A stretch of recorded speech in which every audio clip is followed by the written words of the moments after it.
Hai Marketeers, kembali lagi bersama saya Reza Almirzada Syaputra selaku Social Media Specialist dari Marketeers di Marketeers TV. Welcome back to Marketing to Gen Z.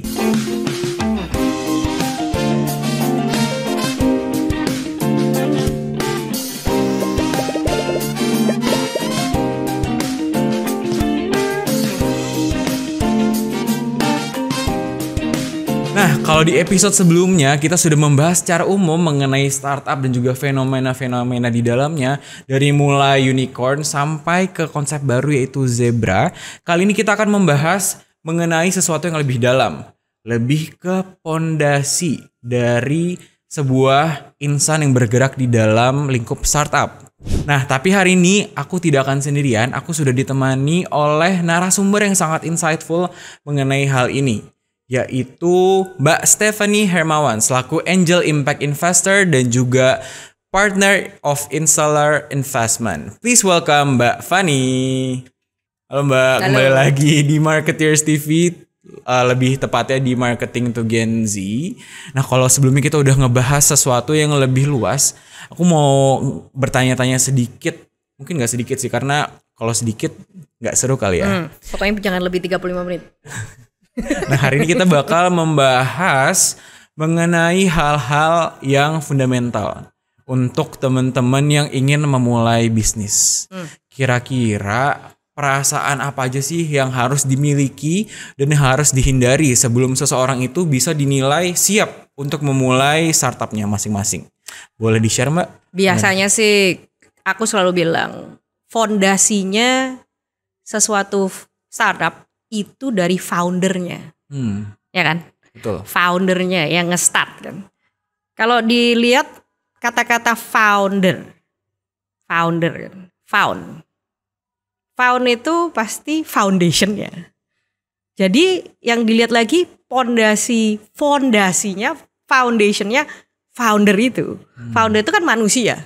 Di balik semua itu mau founder mau apa ya manusia gitu. Jadi setiap manusia itu pasti ada emosinya lah ya. Betul. Jadi nomor satu yang biasanya aku lihat kalau aku mau invest ke startup tuh foundernya. Jadi biasanya gini, aku nggak invest biasanya ke company-nya per se, karena in the early stage of a company business model itu akan berubah-ubah. Ya kan, untuk menyesuaikan mereka masih cari bentuk biasanya. Jadi apa yang aku invest? Aku invest ke foundernya. Nah, aku ngelihat biasanya aku interview 3 hal biasanya. Ya of course business skill udah pasti. Nomor 1 itu aku pasti tanyain why. Kenapa kamu start this company? Jadi foundation pertama itu is knowing your why. Why are you doing this? Nah, banyak startup itu yang nggak tahu intensi why-nya itu apa. Kalau ditanyain itu why-nya very very shallow gitu. Purpose-nya apa? Sebenarnya yang aku nanya itu kamu punya deep life purpose nggak gitu? Karena berangkat dari pengalamanku sendiri dulu aku nggak punya deep life purpose. Waktu aku sempat depresi itu, walaupun company-ku sukses, tapi aku fondasi dalamnya itu rapuh. Kayak nggak tahu gue nih ngapain gitu. Karena kalau why-nya nggak kuat, itu fire-nya nggak ada. Jadi begitu ada challenge, gampang give up, ya kan? Nah, kenapa aku suka orang-orang yang di social enterprise atau punya impact, punya purpose? Karena mereka itu agak susah digoyang. Karena mereka tahu kenapa mereka hidup gitu loh. Karena dulu aku nggak punya purpose, bangun pagi aja males gitu. Money kalau udah profit atau money kalau udah certain level, more money doesn't make you wanna wake up in the morning gitu. Tapi kalau kamu punya purpose, oh ya today gue akan make big impact for this society or whatever this planet. Itu kan is a different fulfillment ya. Jadi kamu bangun pagi itu dengan semangat yang beda banget. Kamu tidak terinsentif dengan uang itu sangat low insentif uang itu. Tapi fulfillment purpose is very high. Jadi kalau dia tahu why-nya itu sangat strong biasanya dia. Nah nomor 2, biasanya aku cari tanya lagi. Aku akan lihat nih orang, dia self aware nggak sama dirinya. Dia tahu nggak pattern-pattern apa yang below the surface. Jadi yang di bawah permukaan. Jadi biasanya nih kalau ditanya ini, kenapa kamu bikin company? Oke, biasanya pertama gue mau positive impact for the society or planet gitu misalnya. Great. Terus kalau ditanyain, what if you fail? Nah, dia bilang, gue takut gue nggak bisa membanggakan orang tua. Ketakutan pertama itu biasanya itu. Terus gue tanyain lagi, kenapa lu takut sama nggak bisa membanggakan orang tua? Because gue takut tidak dicintai. Jadi kalau dicari-cari, semua itu orang takut gagal. Banyak orang mau start company takut memulai atau takut gagal di tengah-tengah karena sebenarnya ujung-ujungnya itu bucin. Kamu tanya manusia seluruh dunia, ujung-ujungnya kepengen dicintai sebenarnya. External factors berarti. It's internal sebenarnya kan. Kalau nanyain gue, kalau di atasnya mereka, gue pengen being respected, I wanna feel enough, I wanna feel appreciated, I wanna feel proud.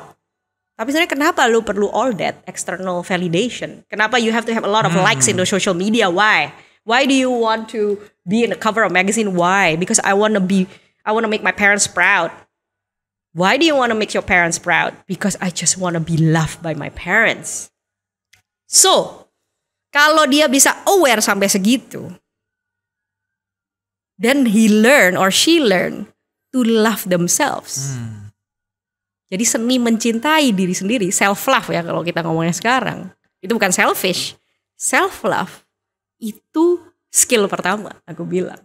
Kalau kamu bisa mencintai dirimu apa adanya, kamu akan tidak susah digoyang. Karena apa? Kamu bisa menjadi dirimu apa adanya. Karena kamu tidak perlu external validation. Ya kan? Parents lu mau setuju gak setuju, lu mau jungkir balik, you don't give a, you don't care, right? You don't care what other people think because that's what you want. Kan banyak orang startup itu bisa ngalor ngidul kanan kiri karena mereka gampang di-shake. Jadi aku bilang first foundation, kalau fondasi lu kuat, itu lu gak bisa tergoyangkan. Ya of course yang nomor 3, business skill harus ada. Business skill tuh gampang, bisa di Google, bisa lu ikut seminar. Bisa di Instagram external, Marketers. Gampang itu. Ya kan?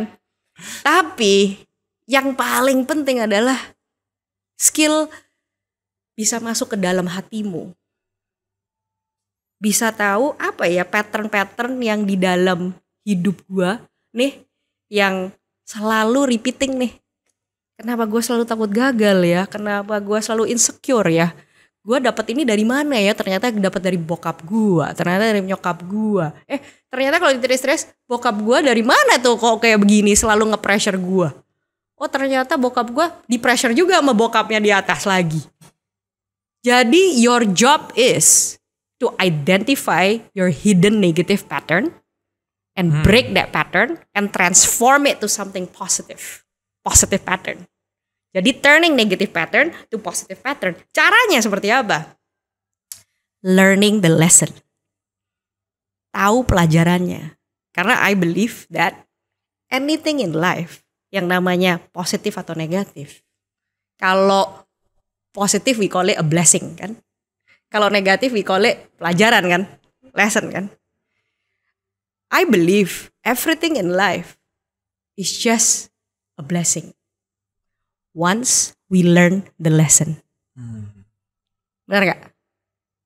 Kalau kamu tahu pelajaran hidup kamu, kenapa kamu lahir di keluarga itu, kenapa kamu punya bapak seperti itu, kenapa ibu seperti itu, terus kamu bukan memaafkan ya, memaafkan itu hanya first step. Biasanya maafin ibu saya, maafin bapak saya gitu.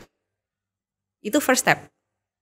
Tapi kalau kamu bisa melangkah ke titik terakhir yaitu thank you. Thank you Father for doing that to me. so I can learn to be something else or to be who I am, to love myself. That's a different thing. Karena yang namanya kalau lu dikasih gift sama orang, what would you say? Thank you. Thank you. Kalau lu ngomong I forgive you, itu masih level TK. I forgive you meaning I'm right and you're wrong. If I say I'm right and you're wrong, that means you have not unlocked the lesson. You understand my point? Yeah. Karena semua kejadian di hidup kita itu hanya ngasih kita pelajaran sebenarnya. Kenapa kita diperlakukan orang begitu? Oh, ternyata gue mesti belajar mencintai diri gue apa adanya. Dan guru pertama kita adalah parents kita. Luar biasa sih. Berarti dalam sebuah startup, fondasinya itu adalah foundernya. To be a good founder, kita juga harus punya fondasi, yaitu diri kita sendiri nih. Apakah kita mengerti diri kita, apakah kita sudah siap sebagai founder, dan nanti ujung-ujungnya baru kita memiliki fokus dan juga tujuan. Betul ya Mbak ya? Correct. Dan kamu gak gampang diterjang badai gitu. Nanti kalau investor ngiming-ngimingin kamu duit nih gue kasih nih 2 juta US, 3 juta US, tapi kamu harus gini ya. Loh kalau memang sama dengan purpose-mu ya gak apa-apa. Tapi kalau gak cocok ya jangan diambil duitnya, jangan gampang tergiur. Jadi kalau ada, jadi gini misalnya ada investor A dan B.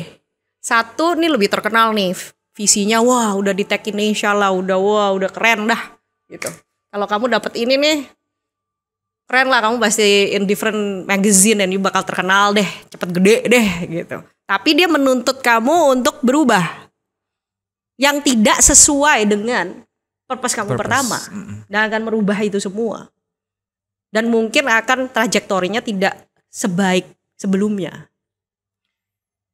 Investor kedua, dia invest tapi dia believe in your values, believe in your purpose. Dan dia gak akan berusaha merubah kamu. Dia akan mengadvise kamu untuk grow, yes. Pasti dikasih jalannya. Tapi dia akan merespek values kamu dan purpose kamu. Tapi dia gak terlalu terkenal. Mana kamu pilih? Kalau kamu fondasinya gak kuat, pasti ke sana. Yeah. Karena apa? Kamu driven by your emotion wanting to impress your parents. Yeah. So the driving force, the biggest driving force-nya manusia itu apa? Emosi. Kalau kamu nggak intelektual nggak ngerti tentang emosi kamu, akan kamu gampang ambles gitu. Jadi you have to know, why do I choose this? Where is that coming from? Jadi harus belajar merefleksi diri. Jadi lewat journaling atau mindfulness, lewat meditation, lewat whatever you want, right? Sekarang banyak sekali kan Gen Z ini journaling. Aku aja suka journaling. I like to journal whatever it is and my realization. I think number one skill for entrepreneur yang belum banyak yang diajarkan adalah self-awareness dan self-realization dan refleksi.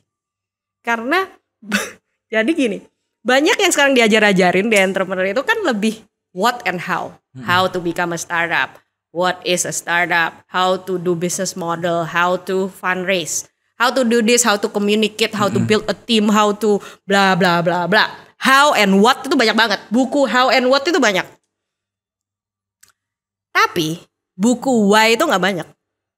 Karena gini, banyak lu udah tahu how and what-nya, how to communicate with your partner, how to grow your team.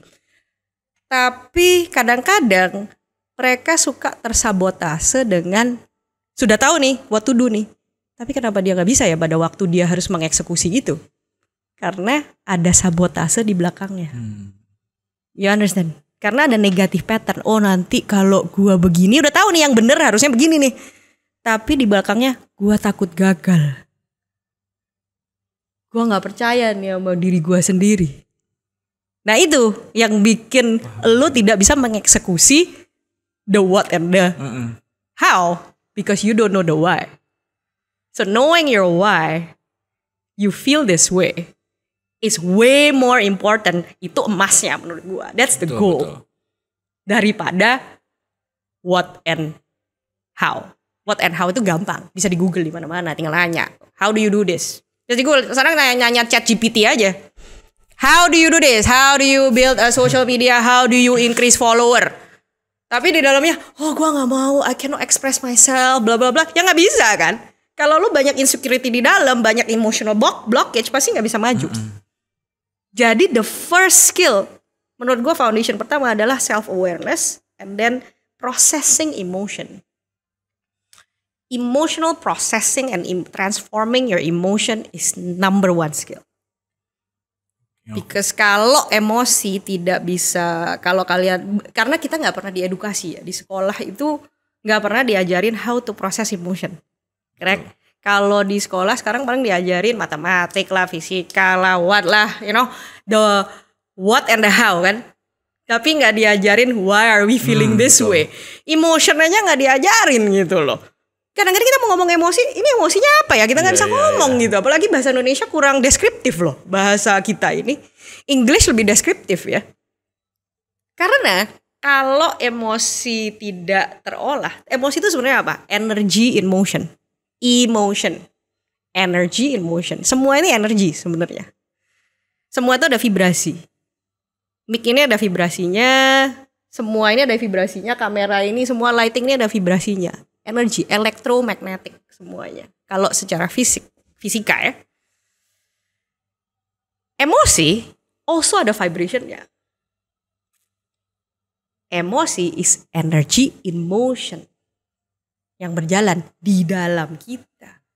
Secara fisika, energi itu tidak bisa dihilangkan.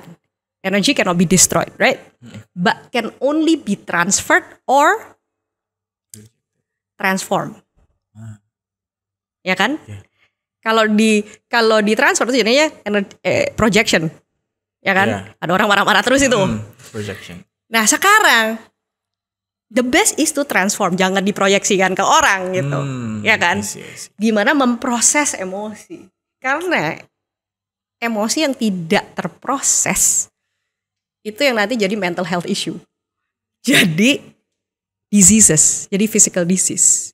Sebenarnya kalau kamu bisa melatih emosi, ya kebetulan aku juga suka meditasi dan aku suka mindfulness, jadi aku mempelajarin inilah. Jadi energi kalau tidak, emosi tidak diproses nih, bisa bahaya. Kalau orang udah terlatih banget, sebenarnya bisa memproses emosi itu dalam 30 second atau 3 menit sebenarnya. Semakin kamu cepat analisanya dan refleksinya. Tapi kenyataan orang selalu, gue sibuk nih, gue gak ada waktu nih, udah nanti aja, tarsok, gue nanti nangisnya nanti, apalagi cowok. Boys don't cry, cowok gue gak bisa nangis gitu, atau nangisnya di toilet, atau gak berani nangis, kalau nangis nanti dikira weak, bener gak? Cewek pun sekarang di kantor pun juga gitu loh. Mereka, it's a male dominance industry, jadi even the female trying to be male now, gitu kan. Crying is a weakness, apalagi kerjanya di kantornya baby boomer lagi foundernya. Kayak kantor marketeer sih. Ini yang punya baby boomer gitu. Nangis nggak bisa, nggak boleh kamu di sini. Ya kan? Nah, banyak orang disimpan emosi itu. Nah, kalau udah disimpan jadi berhari-hari, kalau udah 1-2 minggu, itu namanya jadi mood. Emosi yang tadinya belum diproses, jadinya mood. Makanya orang ini tiba-tiba moody. Senggol bacok, dikit-dikit kok nyemprot. Nah itu namanya proyeksi, itu namanya transfer tadi, energi transfer kan. Karena dia tidak bisa mentransform, dia mentransfer gitu. Betul. Tapi sebenarnya masih di sini. Moody kan. Kalau tidak diproses berbulan-bulan, 6-8 bulan, itu jadinya mental health. Nah, mulai bipolar, mulai munculan gitu. Bipolar itu simple sebenarnya. Bipolar itu adalah bipolar, 2 polar emosi yang belum diproses. Karena kamu kelamaan ngeprosesnya, kamu simpen terus, energi ini gak kemana-mana. Sampai kamu mentransfer, gimana transformnya? You have to learn the lesson. Gak bisa cuma meditasi terus habis itu gitu, gak bisa. Ya, harus go why. Luka batin lu apa, pelajarin lessonnya tadi apa. Kalau kamu mau mentransformasi itu permanently. Kalau kamu harus cari akarnya, harus cari permanent solution. Nah itu kalau tidak diproses, nanti lama-lama bipolar itu jadi split personality. Ada orang yang sampai personality-nya 5, bermunculan sendiri-sendiri. Aku pernah healing and dealing with that kind of case. Dia punya 3 waktu itu kalau nggak salah. Satu yang anger, dia try to protect the person karena yang aslinya manusianya dia nggak berani deal with life. Jadi yang keluar itu anger, very masculine gitu kalau keluar. Yang satu hilang. Karena emosi angernya mulai kecil tidak pernah diproses. Dan selalu ditekan sama keluarganya. Ada yang dia terus tiba-tiba jadi kecewek-cewekan. Yang kedua ini cewek keluar. Dia cewek insecure banget. Terus very ini banget. Kayak gitu. Jadi bisa ganti-ganti tergantung apa. It's a protective mechanism sebenarnya. Kalau ini diproses, ya oke gitu. Kalau tidak diproses, ini lama-lama, kalau udah 6-7 tahun, itu akhirnya jadi physical disease. Itu jadi tumor sama kanker. Bukan karena lagi, energinya sudah mengeras. Melekat. Biasanya kalau kesedihan akan jadi masuk paru-paru, kalau diterusin masuk ke jantung. Nah biasanya kenapa cowok-cowok itu rokok? Karena nggak bisa ekspresi kan. Kalau cowok nggak boleh bawel kayak cewek gitu kan. Dia mau ngomong aja sedih nggak bisa ngomong, nangis nggak boleh, mati gue yaudah ngerokok aja ya nggak. Ngerokok aja sekarang udah nggak boleh gitu. Habis itu minum dia, ya kan? Karena nggak boleh, lu cowok nggak boleh gitu. Jadi dia dipendam terus akhirnya masuk ke mana? Sedih itu masuk ke paru-paru.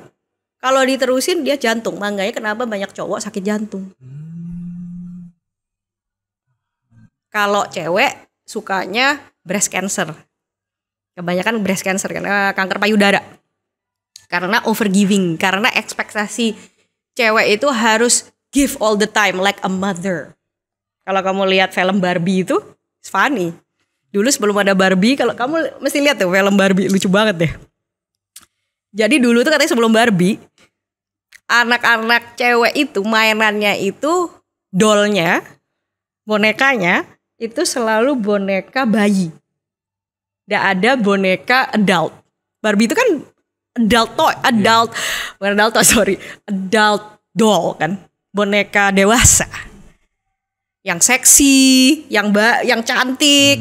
Nggak ada itu katanya. Ternyata sebelum Barbie itu anak-anak kecil itu zaman dulu itu mainnya bayi-bayian. Jadi apa? Sudah mulai kecil di brainwash bahwa kamu harus jadi ibu.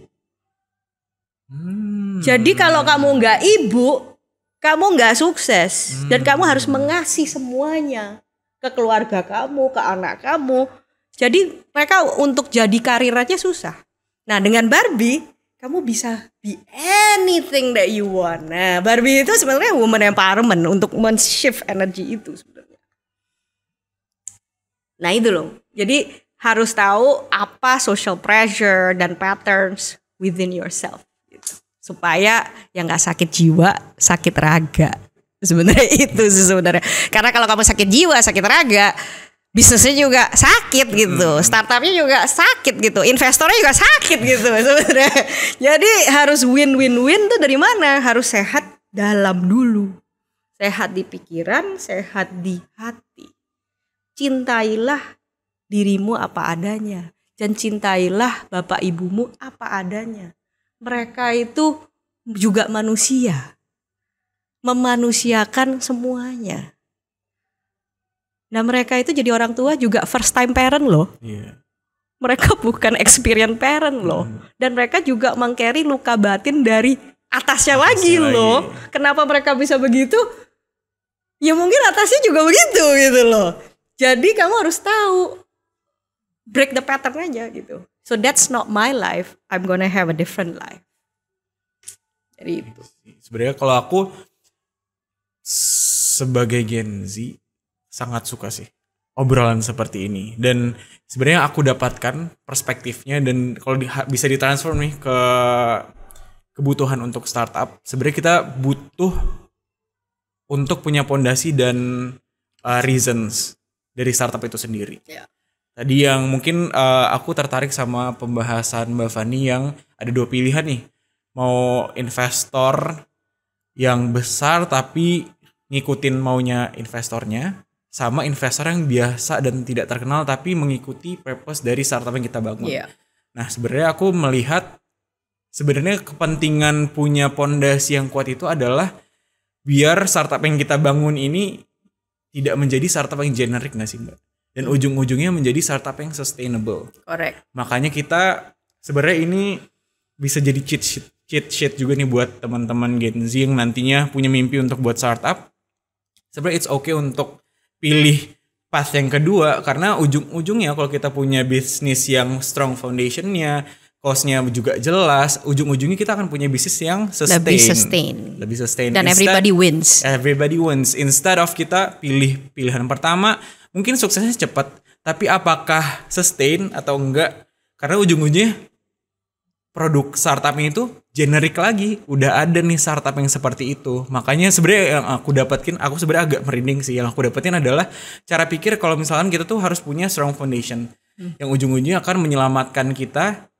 Bukan cuman bisnis kita juga, tapi diri kita juga gitu sih Mbak. Bener gak? Iya bener banget. Tuh kalau Jansi ngerti aku ngomong apa. Aku seneng banget sebenarnya sama Jansi. Jansi ini kan sebenarnya the most misunderstood generation sebenarnya. Tapi aku sangat relate banget sama Jansi. Dulunya aku ini sebenarnya Gen XY tahun 81. Jadi X and Y at the same time. Jadi buntutnya X, headnya Y gitu ya. Anaknya baby boomer. Baby boomer itu kalau ngomong sama emosi like what gitu. Mental health what, gua gak gila gitu kan. Jadi kalau aku ngeliat Gen Z, itu sebenarnya you guys are just doing something yang what baby boomers cannot. Doesn't have the luxury and the privilege sebenarnya. Nah baby boomer ini gak bisa memahami Gen Z karena different consciousness saja sebenarnya. Bukan different generasi tapi different consciousness, pengertian. Sebenarnya Gen Z ini consciousness-nya lebih tinggi karena you guys udah datang dengan kemakmuran. Kalau dulu baby boomer itu kan zaman perang. Habis zaman perang susah, hidup susah ya dia pokoknya kerja dulu gitu. Mental health nanti aja, lu jangan ngomong itu deh, gue udah gak ada waktu nih, gue harus kerja, I have to provide for my family, udah susah nih. Ya kan mentalnya baby boomer kayak gitu. Nah terus anaknya baby boomer X and Y di pressure similar gitu. Nah aku selamatnya bisa menyelamatkan diriku sendiri gitu. Jadi aku lebih aware dengan masalah-masalah diri, jadi healing luka batin. Jadi aku paham banget sama what Gen Z is gitu. Gen Z kan sangat, karena kamu sekarang semua gampang, lebih gampang. Ya of course you have time to go within. You have time to heal yourself. What your previous generation cannot. So you guys are the most luckiest and udah menurut gue udah higher consciousness karena lahir juga udah mikirin planet. Oke Mbak. Sebenarnya kalau dari perbincangan di episode kali ini, salah satu hal yang sangat aku bisa tarik kesimpulannya adalah untuk older generation itu mereka masih di tahap saat mereka grow up. Itu mereka seeking for kenyamanan. Meanwhile, teman-teman dari Gen Z ini udah lahir dan hidup dan tumbuh besar dengan kenyamanan. Makanya mereka punya waktu untuk processing their inner thoughts, inner feelings, dan juga mereka juga punya waktu untuk memikirkan nih apa yang bisa mereka berikan kepada sekitar. Nah mungkin sebenarnya relatable nggak sih bagaimana social impact itu harus dimiliki di dalam model bisnis yang baru. Menurut Mbak Fani gimana Mbak? I think the next future companies harus ada impactnya ya. Itu aku ngomong ini udah 10 tahun yang lalu. Sebenarnya kenapa aku makanya invest di social enterprises atau pokoknya harus ada positive impact to society atau environment. Ya pada waktu itu banyak yang gak percaya sama aku ya. Zaman dulu apalagi kalau aku ngomong sama 10 tahun yang lalu ya. Gen Z ini kan masih kecil, masih 15 tahun ya. Lawan bicara aku cuman temanku sendiri yang seumuran aku, Gen Y atau Gen X atau baby boomer. Mereka bilang lu gila mau nginvest ke social enterprise gimana duit lu balik. Nah mereka kan concernnya cuma duit aja gitu. Jadi kalau gue selalu bilang ya bedanya gue sama lo cuman belief. I believe and you don't believe. Tapi buktinya juga akhirnya oke juga gitu, investment gue banyak yang exit juga gitu, yang emang impact investment gitu. Jadi ya the difference between people are consciousness and belief system.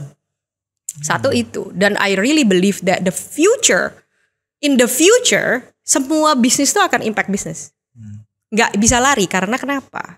Ada tekanan dari government dengan SDG. Kalau tahu Sustainable Development SDG. Goals, United Nations udah ngomongin SDG udah 10 tahun yang lalu sebenarnya. Dan aku kalau ngomong SDG orang udah apa itu? Kalau sekarang semua mau SDG sekarang. Semua orang tiba-tiba investment fund biasa tiba-tiba jadi impact investment fund. Kamu lihat deh sekarang banyak fund jadi impact fund. Yang dulunya bukan impact fund tiba-tiba jadi impact fund. Sekarang banyak hati-hati juga, banyak fund yang fake juga. Banyak social enterprise yang fake juga karena untuk dapetin duit impact fund harus di-impact-impactkan. Jadi fund itu juga pengen ngambil duit-duit yang impact. Sekarang banyak nih investor-investor yang mau masuknya harus ada impactnya, yang harus ada SDG-nya. Otomatis fund manager itu mentransform dirinya harus jadi impact, tapi sebenarnya nggak terlalu ngerti impact. Ada yang ngerti, ada kebanyakan tidak ngerti, hanya kepengen duitnya aja. Nah itu yang bahaya sebenarnya. Nah kelihatan kan ada pressure dari government, United Nations udah mempressure, apalagi Indonesia sekarang G20 lagi masuk harus comply to United Nations punya SDG kan. Makanya sekarang banyak transformasi. Kayak sekarang kemasan air minum kalau nggak salah asosiasi itu bilang dalam 2030 atau 2035 kontennya plastiknya minuman kemasan kayak aqua atau apa itu harus 70% recycled untuk comply to SDG. Jadi waste management and plastic recycling is an issue now, so that's kind of a hot industry to invest now gitu. Who can solve that problem? Jadi mau nggak mau impact is important. Itu satu, government. Dua, customernya. Who is the next customer now? Gen Z. Gen Z care-nya apa? Social cost. Exactly. Social cost, the planet, environmental. Aku udah ngomong ini 10 tahun yang lalu. You guys masih waktu itu umur 14-15 gak ada purchasing power. I was waiting for you guys. I was telling everyone. Makanya I invest in Berggrins also. I'm a vegan for 10 years. And last time memang gue nggak ada makanan, makanya gue invest in Berggrins dulu waktu masih in the middle of Rempoa gitu kan. Nggak tahu itu chainnya di mana kita invest, makanya dia bisa gimana-mana. Sekarang bikin Green Rebel, vegan, because I'm concerned about the planet and I don't want to kill animal, and of course it's good for my health, ya kan. So jadi itu yang namanya government juga udah nge-pressure, customer juga udah nge-pressure sebenarnya. So I'm saying if you are not into sustainability, you're not into impact, you won't have a business in the future. If you're not going to have any impact at all and you're rejecting impact at this moment, oh it's too hard, or how am I gonna make money? Yang namanya entrepreneur, we can make money out of anything sebenarnya. Ya, profit itu important untuk mendukung purpose-nya. Purpose lebih important daripada profit. Karena kalau kamu gak tahu purpose-nya apa, gak tahu impact-nya apa, lu bakal gak punya customer deh. I'm telling you udah. That's the difference. Ini kalau aku ngomong 10 tahun yang lalu, dikira orang gila. Aku udah ngomong kayak gini 10 tahun yang lalu. Sekarang lebih gampang. Thanks to you guys, janji-janjinya udah gedean gitu loh. Jadi ini loh proof-nya guys. Dulu 10 tahun yang lalu aku ngomong, in the future, you guys itu customer lu bakal begini semua. Aku ngomong kayak gitu loh di depan umum dulu. Itu semua pada kayak, masa sih? I said, impact business is the future of business. Social enterprise will be the future of business. And there will be no more the word of social enterprise anymore in the future, ya. And there will be no more the word of impact enterprise or impact investment anymore because it is just a business. Because impact will be everywhere. Jadi sekarang adalah tetap akan balik, produk harus bagus, service harus bagus, quality harus bagus, price harus bener, basic business fundamentals harus bener. Tapi kalau tidak ada impact-nya, tidak ada purpose-nya, lebih bahaya lagi. Tapi lu bayangin 20 years down the road, semua bisnis itu ada impact-nya. Jadi coming back lagi, marketingnya harus bagus, basic fundamentals harus bagus. Ujung-ujungnya jadi basicnya tuh justru Basic, correct. Jadi aku selalu bilang kalau jadi founder tuh foundationnya hard set, mindset, skill set. Skill set tuh business skill juga, jangan lupa. Ya kan. Oke. Mungkin ada satu pesan terakhir nggak nih untuk teman-teman Gen Z yang nantinya akan memulai bisnisnya masing-masing. Selain kita harus punya core-nya dan kita juga harus aware kalau ternyata nih social impact dan juga impact itu sendiri adalah akan menjadi ya udah cuman standarnya tuh segitu, udah bukan social impact lagi, kata-kata itu udah nggak ada gitu. Kira-kira ada nggak Mbak closing statement mungkin untuk teman-teman yang harus sangat di-note sama the future leader? I think again jangan lupa 3 itu lagi. Mindset, hard set, which is Gen Z udah menurut aku udah aware dan akan terusin itu dengan healingnya, dengan patternnya, dengan awarenessnya. Itu aku yakin Gen Z akan ke situ. Impact juga nggak mungkin dia nggak lupa karena that's who they are. Tapi yang paling penting adalah sekarang business skill. Business skill itu namanya harus take experience juga ya. Jadi jangan lupa itu. And my last message adalah build a business with good business fundamentals. Build a business as if it's winter all the time. And there's no more VC and there's no investor. Build it as like a good business. At the end of the day, we have to rely on ourselves. At the end of the day, create a business where it's always winter. Bener gak? Jadi karena supaya apa? Lu gak tergantung sama ada investor apa enggak. Focus on the customer. Focus on the user prosperity rather than user quantity. User quality rather than user quantity. Kalau unicorn kan maunya more and more user, more user. Tapi sebenarnya usernya ini prosperous nggak pakai produk lo? Fokus aja customer ya. Kalau customer senang pasti lu dapet cuan lebih banyak kok. Kalau solusi lu bagus untuk customer pasti dibeli kok. Udah itu aja. Focus on how you're going to bring more value to your customer. Oke, ini Stephanie Hermawan. Kita beri tepuk tangan. Wah, nggak kerasa Mbak, kita ngobrolnya udah lumayan lama ya, dan ternyata banyak banget insight yang saya dapatkan, dan tentunya menurut aku teman-teman yang nonton nih, khususnya para Gen Z, pasti udah terbuka nih pikirannya. Kedepannya harus ngapain, harus punya apa aja, harus berjalan seperti apa, atau mungkin mau terbang seperti apa. Mungkin di episode kali ini kita sudahi dulu, karena masih banyak sebenarnya bahasan yang bisa kita olah dan bisa kita berikan kepada teman-teman marketeers. Jadi jangan kemana-mana, tetap stay tune di YouTube channel Marketeers TV. Saya Reza dan bersama Mbak Stephanie Hermawan pamit undur diri. See you di episode selanjutnya di Marketing to Gen Z. Bye-bye.